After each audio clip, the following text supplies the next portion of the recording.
Hello friends, good evening. Arpita classes में आपका स्वागत है। आज देखिए 1 नवंबर के एग्ज़ाम्स हुए हैं 2025 बिहार स्टेट के, जिसका फर्स्ट शिफ्ट का लेके एनालिसिस करने आई हूँ मैं 9 से 11:30 बजे तक जो एग्ज़ाम हुए थे उनके, जिसमें कि शिक्षण कला और जीके के क्वेश्चंस रखे गए हैं। इसमें पहला क्वेश्चन आया था, शिक्षण का मुख्य उद्देश्य क्या है? तो शिक्षण का मुख्य उद्देश्य सामाजिक समायोजन, सी आंसर आपका राइट हो जाएगा। और शिक्षण की प्रभावशीलता किस पर निर्भर करती है? तो जो शिक्षण की प्रभावशीलता है वो आपके शिक्षक की शैली पर निर्भर करती है, बी आंसर आपका राइट हो जाएगा। आगे देखते हैं तीसरा क्वेश्चन, अधिगम का अर्थ है। अधिगम का अर्थ क्या है? तो अधिगम से हमारे व्यवहार में परिवर्तन होता है, बी आंसर आपका सही हो जाएगा। शिक्षण प्रक्रिया का प्रथम चरण क्या है? तो जो प्रेरणा है वो शिक्षण प्रक्रिया का प्रथम चरण है, ये आंसर आपका सही हो जाएगा। छात्र के अनुभव के आधार पर शिक्षण की बात किसने कही है? तो जॉन डेवी ने छात्र के अनुभव की बात कही है। शिक्षक का सबसे महत्वपूर्ण गुण क्या है? तो छात्रों से प्रेम करना ही शिक्षक का महत्वपूर्ण गुण होता है, डी आंसर आपका सही हो जाएगा। शिक्षण की त्रिकोणीय प्रक्रिया में कौन नहीं आता है? क्योंकि कौन नहीं आता है? तो जो शिक्षक, छात्र और पाठ्यक्रम तीनों तो त्रिकोणीय प्रक्रिया में आते हैं, पर विद्यालय भवन जो है वो इसके अंतर्गत नहीं आता है। अधिगम की प्रक्रिया में सर्वाधिक महत्वपूर्ण तत्व कौन सा है?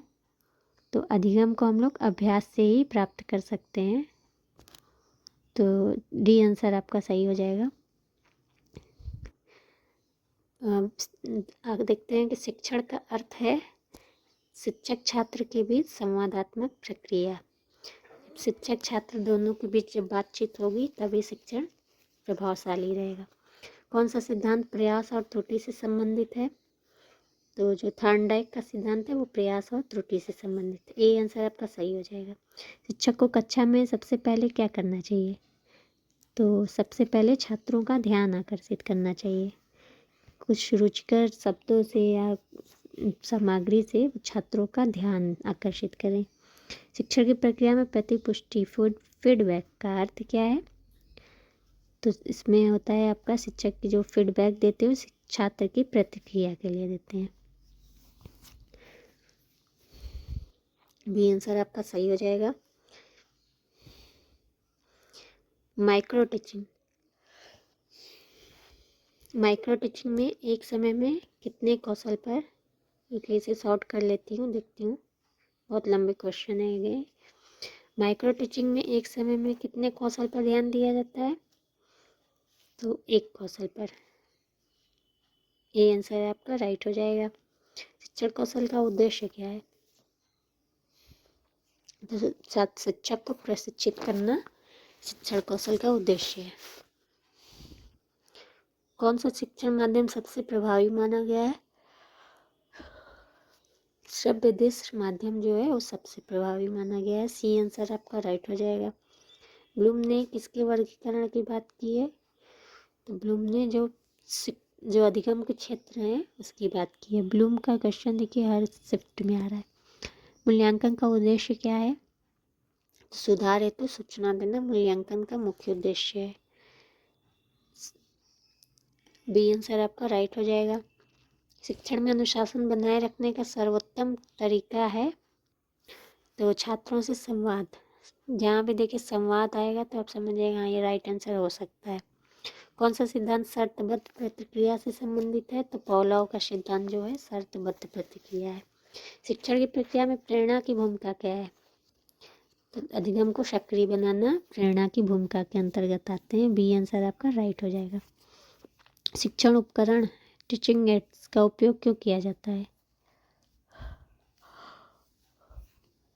अधिगम को प्रभावी बनाने हेतु टीचिंग एड्स का उपयोग किया जाता है।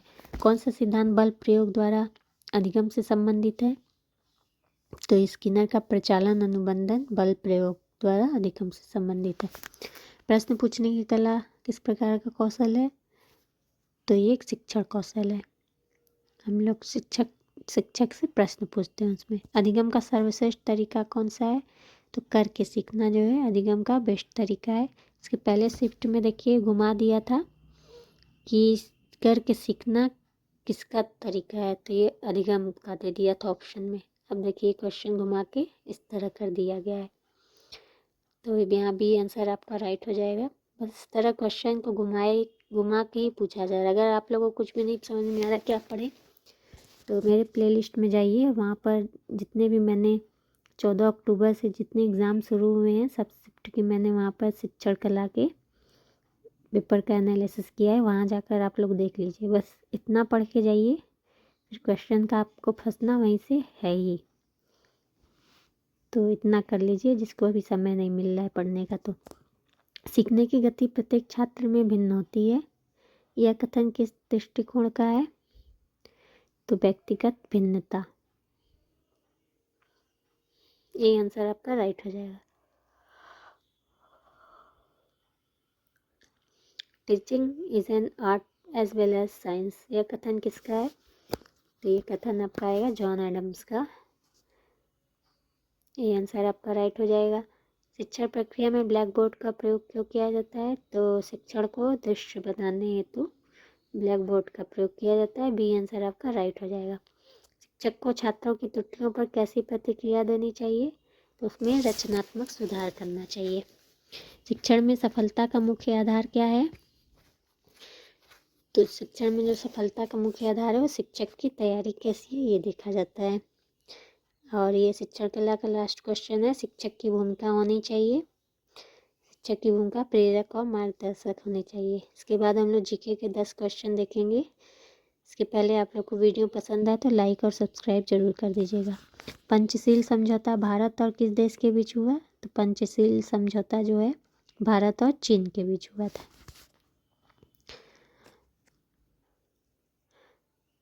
धरातल के सबसे बड़े मरुस्थल का नाम क्या है? तो सहारा मरुस्थल सबसे बड़ा मरुस्थल है। भारतीय संविधान की प्रस्तावना में समाजवादी शब्द कब जोड़ा गया? तो इसमें आपका आंसर हो जाएगा 1976 में। सी आंसर आपका राइट हो जाएगा।